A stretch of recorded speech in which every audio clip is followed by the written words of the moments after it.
Hello friends, Archangel with CryptoAngel here. I'd like to go over the fee structure and model for ShibaSwap.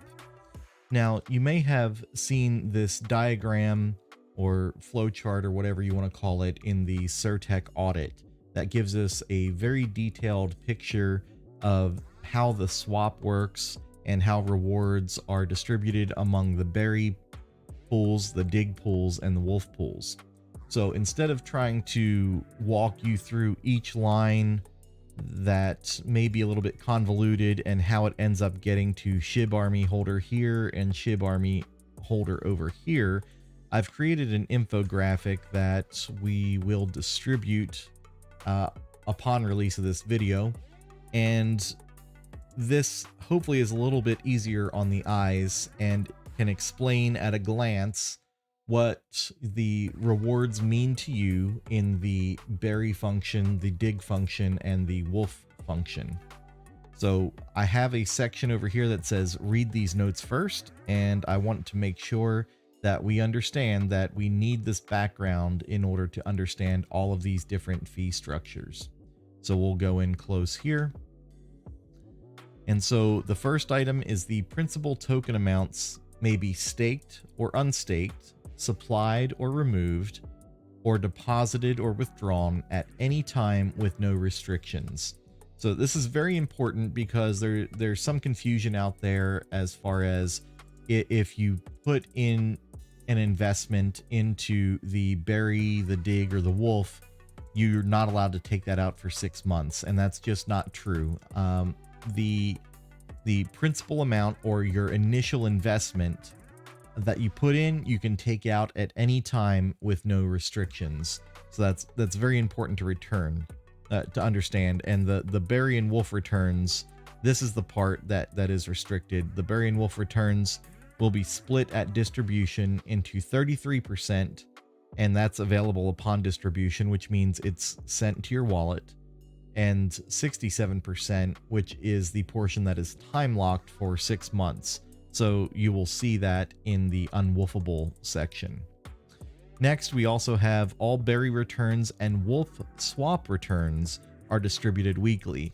Note that this says wolf swap returns and not all wolf returns, because the bone returns are available immediately, which we'll go over down here. So all berry returns and wolf swap returns are distributed weekly following the 33% and 67% return split. Now, we just mentioned this, the wolf bone returns are available for collection immediately, which means you can hit that gray button at any time that you want. And on the gray button, you will see 100% of the bone that you have collected up until that point. So when you click it, 33% will go to your wallet and 67% will go into the unwoofable portion of ShibaSwap. The 0.05% of swap transaction fees for berry returns will exclude Ethereum, WBTC, DAI, USDC, and USDT. Now, the reason for this is because each of these 5 are rewards for other programs or returns in ShibaSwap. And finally, the dig of the 0.2% or 0.25% swap liquidity provider fees will be added to the liquidity pool. So this is when you have that SSLP token, and that SSLP token will grow over time. So the fees that you collect here just accumulate as additional SSLP token. So these will accrue in real time, and they can be claimed in part or in full by withdrawing part or all of your liquidity. So if you have an SSLP token in the dig section, you will have to break that pair or at least a portion of that to claim those fees. And again, if you have something in Wolf that you want to claim your liquidity provider fees on, you will have to withdraw that from the Wolf and then break that pair in the dig section. So that can be a little complicated, but you will not see these on a weekly or monthly basis as far as a singular payout. This will be distributed to the liquidity provider pool, and your token, your SSLP tokens, will grow at that point. All right, we can zoom back out here, and first we will cover the berry section. So with berry, your SHIB, leash, and bone stakes as XSHIB, XLeash, and T-bone. So here we've got our XSHIB, and XSHIB gets 0.1% of all Ethereum swap transaction fees. Additionally, 0.05% of swap transaction fees will be converted to SHIB. Now that 0.05, you'll see that across the entire amount, all three berry pools here. And so that is 0.05% of swap transaction fees distributed among all three of these different berry pools. So each one doesn't get 0.05%. They get 0.05% as a whole, and that gets distributed among these three pools and then converted into their respective berry token. And then right now we've got 30 bone per block as the liquidity event distribution, and all of these rewards will be distributed on a weekly basis, 33% of which are claimable at that weekly basis, and the other 67% will be time locked. Now, this number will go down, and there will be another chart being released on June 20th, maybe the 21st, that reflects the non-liquidity event bone production. With XLeash, again, we have that 0.05% that will be of swap fees that will be converted to leash, and 10 bone per block. And for the bone per block, that's a block is roughly every 13.2 seconds, but really somewhere between 13 and 15 seconds usually for that bone production. And again, this will go down after the liquidity event. And the same goes for T-bone. 0.05% of swap transaction fees will be converted into the T-bone, and this 10 bone per block will go down after June 20th at 3 a.m. Eastern Standard Time. Now we'll move to the dig section, and it's important to note that you can dig without woofing, but you cannot woof without digging first. So the way this works is the pairs supplied become SSLP tokens in dig and receive liquidity provider fees. So that's either this 0.2% swap transaction fees or the 0.25% swap transaction fee, depending on the pair. So with that, again, your SSLP token or liquidity pool portion will continue to grow. That 0.2% is distributed to the entire pool, and you will get whatever portion of the pool you own, you will get that portion of fee, and that will grow your SSLP token. Now, you can just leave it there, and that's usually what happens on most, if not all, other swap platforms. Or with qualified pairs, you can move those over to the Woof section.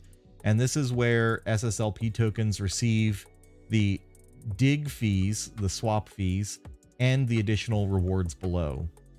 Now, it's important to know that all of these swap fees and the swap fees listed over here as well all come from the actual swap function in ShibaSwap. So I know you see 6 panels in ShibaSwap right now, but the one that gets you transaction fees that pay out to DAI, USDT, USDC, WBTC, or the pair fee, that all comes from the one swap transaction or swap function. So with that, I want to make sure that everybody understands this is not Ethereum gas fees that are being paid out. Ethereum gas fees go to the miners. That has nothing to do with ShibaSwap. The transaction fee itself, which is 0.3% of the transaction amount, gets paid out in here. And we'll walk through that process as well. And so just to go back to the diagram so you can see that I'm tracking here. This is the swap, and 0.3% of the transaction fees go in, and depending on what the pair is, a different number will come out. But we'll go over that in the infographic here. So each pair that is either paired with Ethereum, USDT, USDC, DAI, or WBTC, again, these 4 items right here, and Ethereum, will get 0.2% of the swap transaction fee for that particular pair. So if it's a Bone ETH swap or an ETH Bone swap, that will get 0.2%, and it will go to this SSLP token. If it's a Leash Ethereum swap, it will get 0.2% of the swap fee and go to this pool. So the Leash Ethereum swap or ETH Leash swap will not go to the Bone ETH pool and will not go to the SHIB ETH pool. So some pairs will be more popular than others, and once the Bone Folio is up and running, we'll probably be able to see those differences there. And then you have pairs like Leash Bone and SHIB Bone that don't have any of the 5, the Ethereum or these 4 over here, in their pair, and so they actually get paid out as 0.25% of swap transaction fees. So these will grow a little bit more from swap transaction fees. However, they don't get the bonus tokens for the global rewards. So with the Bone Ethereum pair, that has the most bone per block at 39.7% bone per block. And it also gets 0.1% of global DAI swap transaction fees. So any pair that has DAI in it, 0.1% goes to the Bone ETH wolfing pool.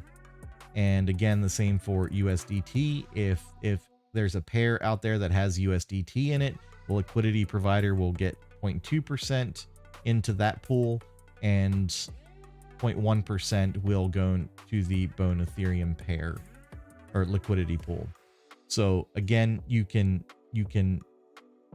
dig or provide a pair that's an SSLP token that will get these fees. And additionally, it's a different function, and it's important to know because we did have some people start digging thinking that they were in Wolf and collecting bones, and they were not. They sat there for several days without entering the Wolf function and missed out on some of the bone token rewards. So I want to make sure that you understand that these are 2 different functions.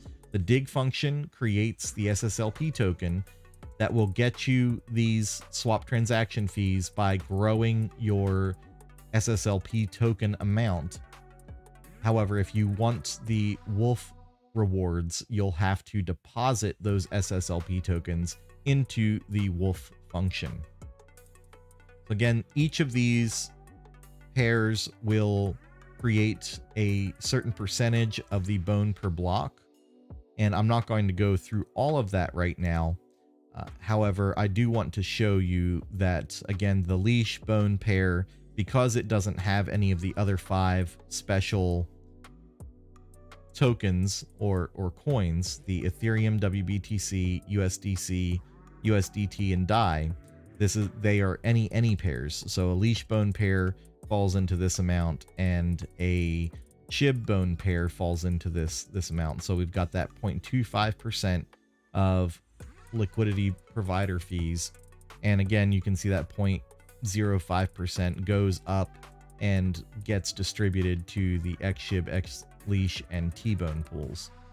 I just want to show that so you know that I'm tracking with the chart here. So you can scroll through here, or when you get the image, you can scan through there and see which ones are providing which bone amounts. And again, if you provide an any pair, that still gets 0.25% of the swap transaction fees. So typically any other swap out there like Uniswap or SushiSwap is paying out based on this model right here without these bone rewards or anything similar to the bone rewards, and without the global rewards for certain pairs. So I hope that helps you understand this. And again, this is revision 1.0 2021. July 14th is the date that this was created. And you can glance over this information, but please make sure you read these notes first. If you have any questions on the flow of the Certec audit diagram or the infographic provided, leave your questions in the comments below and I'll try to answer them as soon as possible. So I hope this information was helpful. And with that, Archangel out.